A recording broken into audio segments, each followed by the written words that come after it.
Hello and good morning. Holly Shields here from Kalkine Studios in Sydney, and you're watching the early trades. The Australian share market has fallen at the open, led by the tech sector following the lead of tech sell-off on Wall Street on Friday.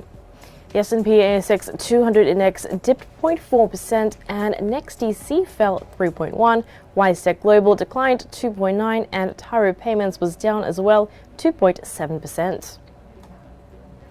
Meanwhile, as for the other stocks, Reliance Worldwide slid 2.9%, Premier Investments lost 2.8%, and ResMed lost 2.8% as well.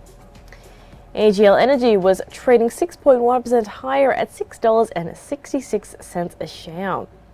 Novonix as well added 3.9% after announcing it had begun the process of dual listing on the Nasdaq. And onto the IPO announcements, health and aged care tech player CareTech began trading this morning, having raised $6 million in its initial public offering. And for the important announcements lined up for this week, the only significant statistics due out of Canberra today are the national building approvals for November, with retail sales for the same month due to be released tomorrow. And now for a look at the latest updates from ASX listed companies, starting with battery tech company Novonix, which says it has begun the process of dual listing its securities on the Nasdaq stock exchange.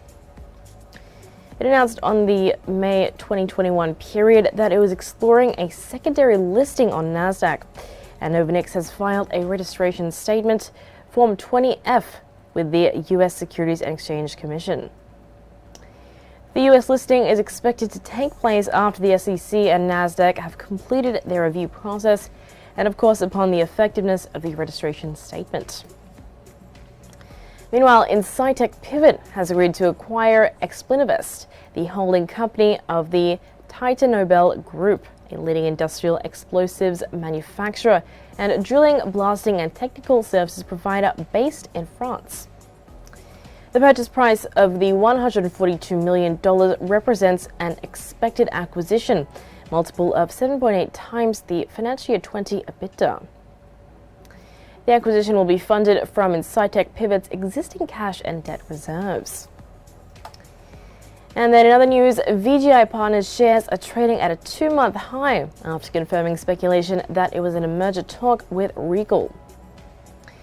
The company's shares are trading 5% higher at $5 exactly, and they last closed above this figure on the 27th of October. The merger talks come following a tough year for VGI, with its shares down 40% in the last 12 months. And Strike Energy reports it's ready to commence drilling operations at the SE1 well and its wholly owned South Irregular target in Western Australia's Perth Basin.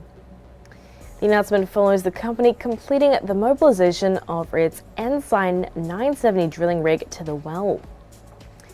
Of course, minor delays were encountered to spudding the well due to the strike and Ensign shifting personnel into quarantine out of the WA border closure at the end of 2021.